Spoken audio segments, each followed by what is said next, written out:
Good morning. Today we're going to talk about data fields value type configuration. If you're watching this video, you should have already watched our data fields configuration video where we said the value type configuration will be in a different video. And here it is. So the value type is part of the data fields configuration, which is in the dataset page right below the dataset configuration.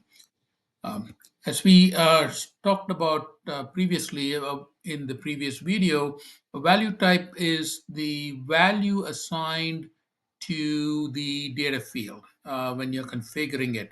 Now, value type doesn't have just the data type of the field, it also has other metadata which in a SIMBYM interprets to add other meaning to the data as well as use it in configuration. Okay. To begin with, integer, decimal, number, percent, and string and time are pretty straightforward. We don't use currency and unique at this point in time, but that's something that we may add in the future. Uh, the next item is a document value type. What a document value type is it enables SIMBYM to create a field where you can upload a document and then retrieve that same document. When the data is retrieved, you can download that document from that field. uh, this is particularly useful both in terms of discrete data sets as well as list-based data sets, so that you can have multiple documents on that list as well.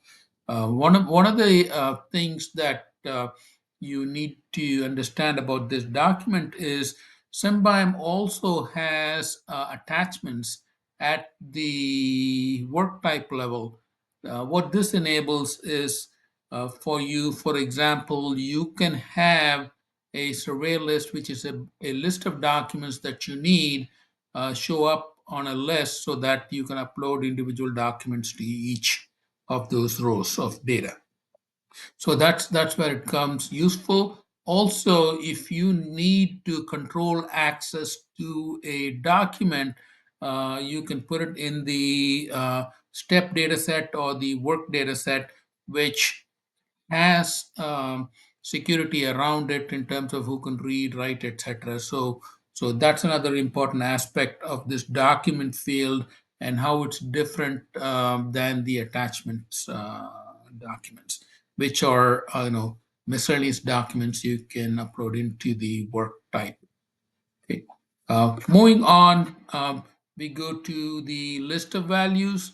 List of values is basically a drop down, and then you define what values are in the drop down in the miscellaneous info field. We have two types of list of values. One is a array of string, so you get both a code and a value that has the same string, and it's defined as an LOV in miscellaneous info. The second type is you use a code value pair, and you put a code, and then the text can be in the value. And when we save it, we save the field, we save the code in the field, and then we save the text value associated with that specific LOV, and using a underscore text to the field name. So when you're doing reports, etc., you can use the underscore text to display the text and don't have to worry about joining other tables to get the human readable portion of it. Okay. Moving on, we have multi-select and multi-select LOV. Multi-select has been deprecated in favor of multi-select LOV, and the definition of the LOVs is in the miscellaneous info field, similar to what we just saw with the LOV field or list of values field, except we use just a single, use a string, or an array of strings, I should say, for the definition. Similar to what we're showing over here, is what we use. Now, how would this display on a screen? On a screen, it's displayed as checkboxes for each of those list of values individually. And when the data is saved, each of these values are saved as a field name, and then the value is saved as the actual value of that field is saved as a boolean. So you'll have a true or false for unexplained weight loss, repeated diarrhea, swollen glands, etc. in this specific case. So it enables you to add fields that need multiple checkboxes. The next item in the data fields is card name and end card. So this allows you to display fields like cards on the UI. So you start with the card field and then you end with an end card field, and the order in which things are displayed is controlled by the display order, which we talked about in the data field configuration earlier. So you start a card name with a specific display order, and then every field that follows it will be in the exact same display order across all of the fields until it encounters the end card data value type. And the end card value type will have a display order higher than all of these fields. So in a sense, when you have a card and an end card, all of the fields that have a display order between the card display order and the end card display order will be displayed inside that card. And then the card will have the label of the card that you input. Okay. Uh, so here's a good example of this, where we're showing it in the data fields list for clarity. So here's an insurance card with a display order of 3050, and then you have a bunch of fields that have a display order of 3100, 3200, etc. until 3400, and then you have an end insurance end card with a display order of 3425.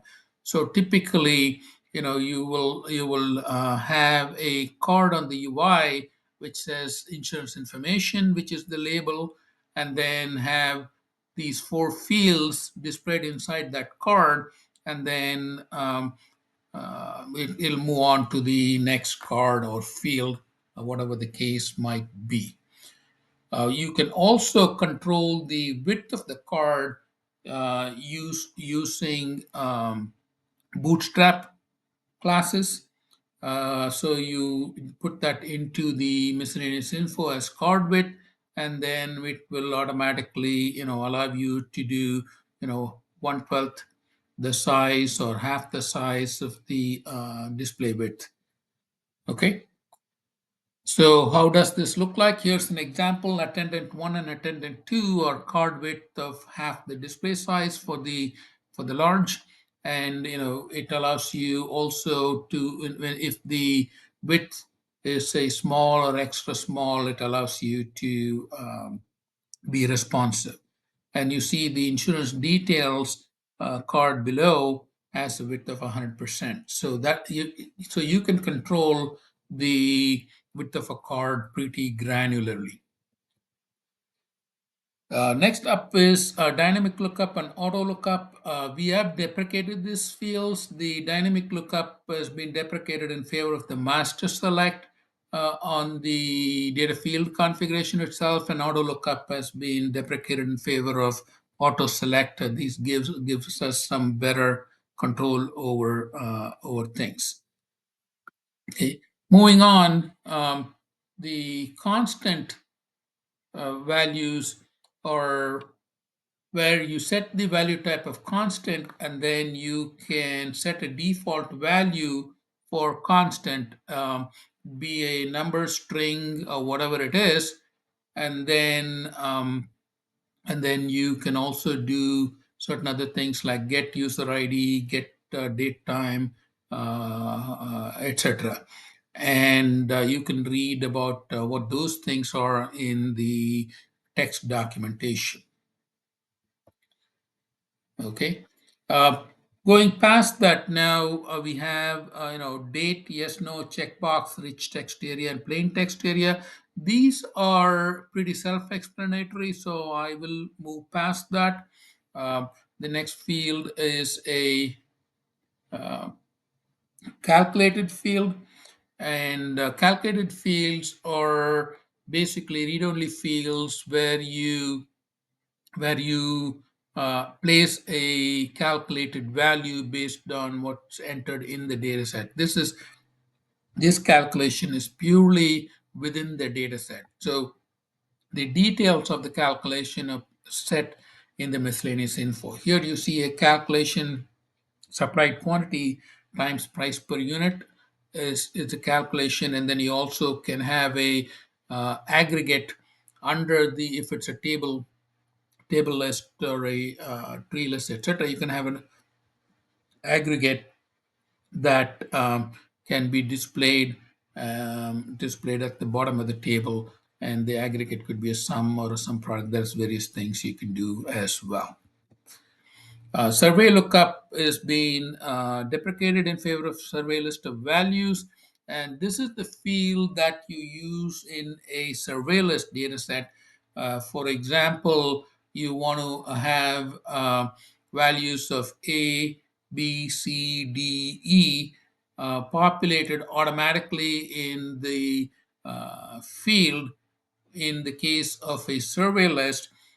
So the survey list, when it's initially displayed and you create a new one, it will automatically create 4 rows of data with A, B, C, D in the field where the survey list of values is added. And so that you can keep track of when you need to have all of those values in your table, then this is useful. Another example is when I talked about the document type. I said you can use the survey list. This is an example of if you need to have, let's say, 5 different document types uploaded, you can have a document type field which will be a survey list of values, and the different document types can be defined as a list of values in the miscellaneous info, so that it is always there, so the people who's the users know that they got to upload all of this. Okay, user ID and date time are pretty self-explanatory, and that comes to the end of our value type configuration. Hope everything was clear. If not, then you can still read the documentation or reach out to support for any help. Thank you.